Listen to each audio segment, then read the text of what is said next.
warahmatullahi wabarakatuh. Waalaikumsalam warahmatullahi wabarakatuh. Salam sejahtera bagi kita sekalian. Baik, anak-anakku semua, para peserta didik saya pada pagi hari ini. Terima kasih untuk apresiasinya. Sebelum kita kuliah dalam mata kuliah Sistem Informasi Akuntansi ya di kelas 2F. Baik, hari ini adalah pertemuan ketiga, kita akan bicara mengenai satu hal. Apa tuh? Bagaimana sih sebenarnya perprosesan SIA Sistem Informasi Akuntansi dalam materi pada pagi hari ini. Baik, kita mulai saja. Kita berdoa dulu ya, nak. Oke, baik. Berdoa. Ya, dipersilahkan.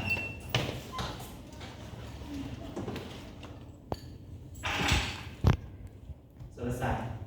Baik, tolong perhatikan ke sini. Kalau kita membahas terhadap SIA, kemarin kan SIA sudah pada dan jelaskan bahwa sebuah sistem itu pasti dia akan terdiri dari apa? Akan terdiri dari pertama adalah dari input, kemudian nanti dia adalah ke proses, kemudian setelah itu adalah ke output. Nah, yang terakhirnya adalah dia pasti akan terdiri dari apa? Outcomes-nya seperti apa. Nah, namun dalam perjalanan sistem informasi akuntansi ini kadang-kala ada ancaman terhadap SIA, terhadap sistem informasi akuntansi. Nah, apa tuh ancamannya?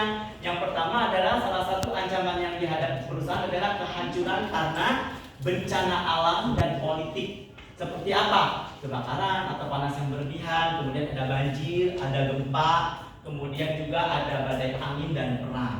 Nah, sehingga kenapa sebuah sistem itu sangat penting untuk kita buat. Nah, misalnya contoh, ketika kita akan membuat sebuah entitas, ya kalau dalam standar akuntansi keuangan, sebagai kita profesional kita itu adalah satu yang harus saudara ketahui bahwa di sini setiap kali dalam akuntansi itu kita membahas kemarin berapa hal? 5 hal, yaitu apa? Aset, liabilities, kemudian ekuitas, kemudian revenue atau sales. Nah, ini revenue ini adalah untuk apa? Untuk perusahaan-perusahaan yang sifatnya adalah perusahaan jasa. Kemudian kalau sales untuk perusahaan ya dagang dan industri manufaktur. Oke. Selanjutnya adalah ada expenses. Nah, di mana sebuah sistem itu kan namanya sebuah sistem itu dia saling keterkaitan antara satu dengan yang lainnya. Nah, tapi yang harus saudara garis bawahi adalah kan ini sistem informasi akuntansi. Berarti informasi yang akan dihasilkan adalah mengenai akuntansi. Pertanyaannya, bagaimana kalau misalnya kita membuat sistem informasi yang baik tapi kita agak mengerti atau tidak mengerti tentang akuntansinya. Nah, akuntansi itu adalah secara umum berdasarkan standar akuntansi keuangan sebagai kita profesional kita itu ada 5 hal ini. Yang pertama adalah membahas mengenai aset, kedua, ketiga, ekuitas, keempat, ya, kelima proses, dan yang kelima adalah expenses. Oke, baik. Nah, yang 3 ini aset, liabilities sama ekuitas. Tolong perhatikan saya. Di sini adalah dia masuk ke dalam account atau rekening. Ya, rekening apa? Real. Kemudian yang kedua adalah masuk ke dalam account atau rekening nominal. Nah, ini maksudnya adalah kalau rekening real pada akhirnya apa sih rekening real itu? Rekening real itu adalah rekening yang nanti pada akhirnya dia akan masuk ke laporan posisi keuangan.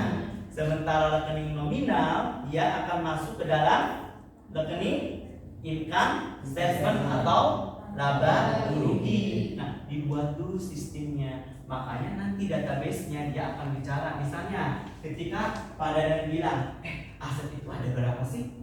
Aset ada berapa sayang? Coba. Aset ada berapa? Jenisnya satu aset.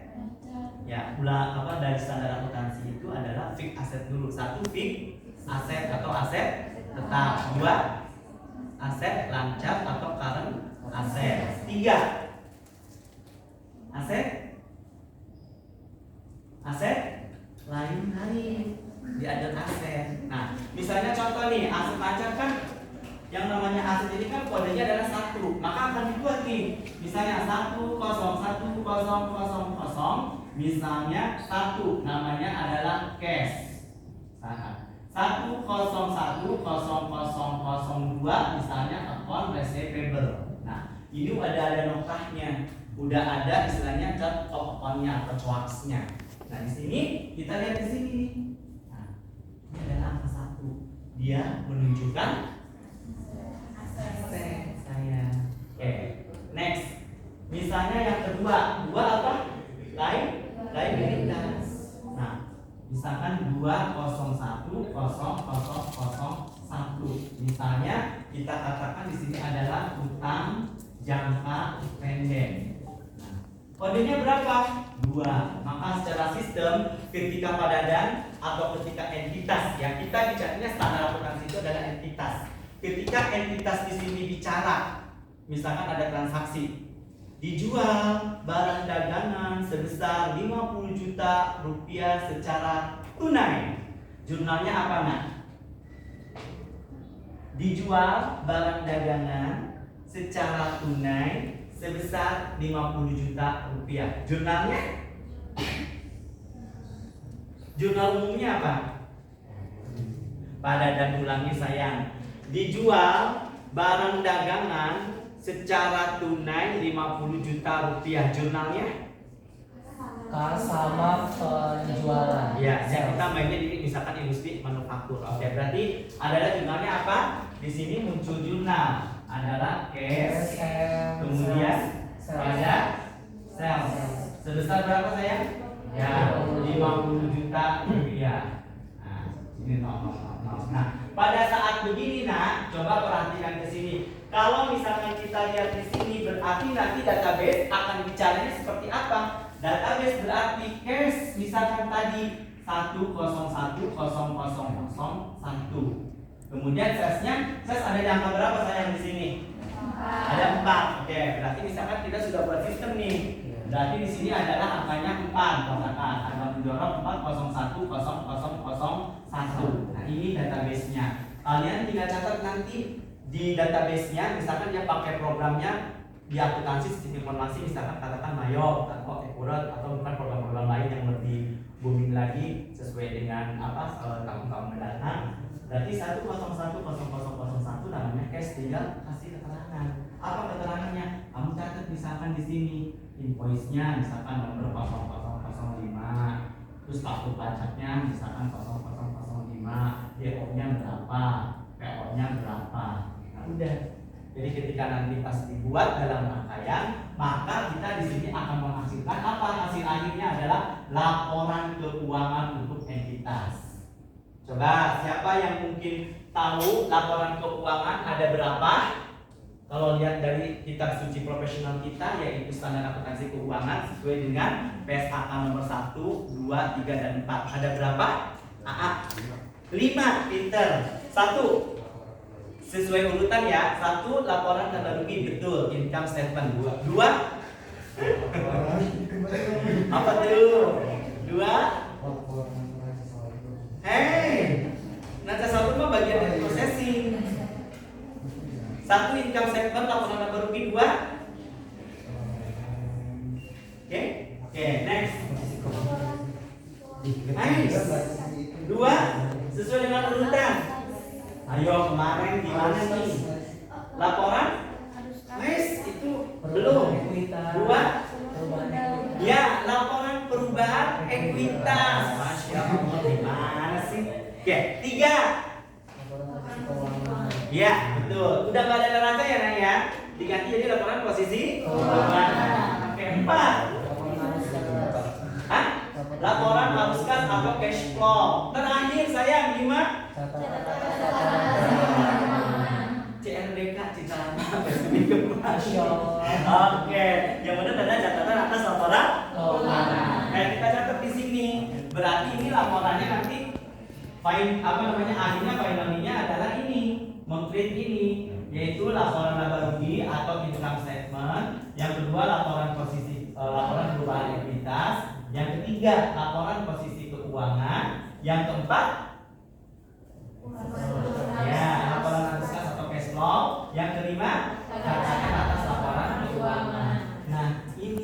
hasil dari sebuah sistem akuntansi. Jadi sekarang nggak usah lagi yang namanya digaris-garis manual, tinggal masukin datanya. Waalaikumsalam. Silakan masuk saya. Oke, baik. Yuk, langsung dibuka bukunya ya. Yang bawa laptop silahkan dibuka laptopnya. Materi kita untuk hari ini bagian pemrosesan siap ya, sistem informasi akuntansi. Baik.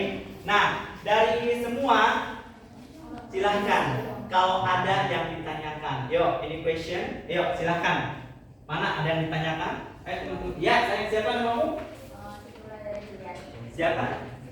Oke, ya silakan Siti. Bapak ngejelasin yang itu tuh yang di atas, yang bagian Yang mana saya? Yang itu banyak loh ya. Yang mana nak? yang itu kan ada DOPO. Ya, ya. Oh, ini keterangannya, description-nya. Ya, kenapa nak? Itu apa Pak? Nah, ini adalah jadi kalau dalam prosesi sistem informasi akuntansi kan secara praktiknya ketika kita akan ada transaksi, tadi kan transaksinya adalah dijual barang dagangan secara tunai sebesar 50 juta rupiah. Otomatis perusahaan pasti akan membuat bukti transaksinya. Bukti transaksinya apa? Pertama adalah invoice. Invoice itu apa?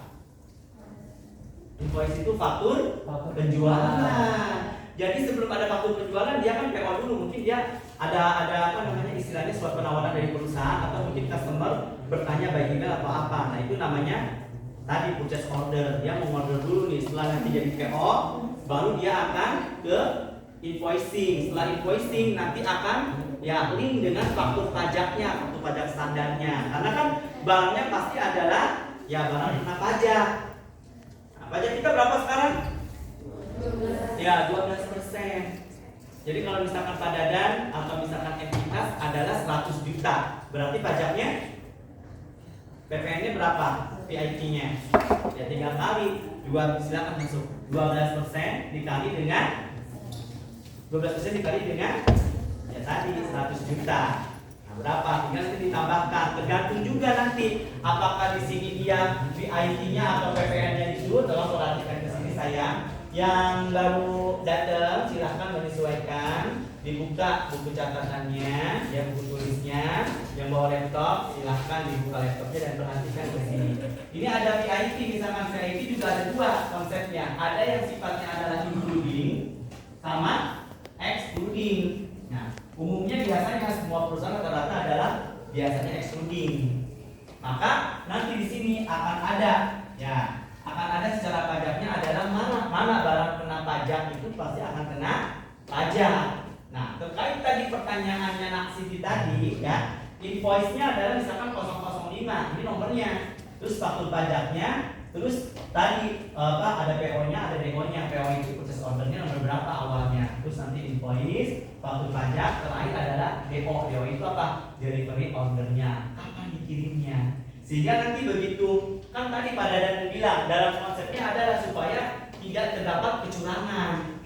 Nah, supaya tidak terdapat kecurangan ini salah satunya adalah harus di record dengan sistem, diperkuat sistemnya. Nah, ancaman bagi SIA kalau kita kembali dari ke sana itu salah satu ancamannya adalah adanya kehancuran rencana. Lah, kalau misalkan contoh, saudara misalkan hanya catat invoicing-nya aja, faktur pajaknya, DO-nya, PO-nya disimpan dalam tulisan order.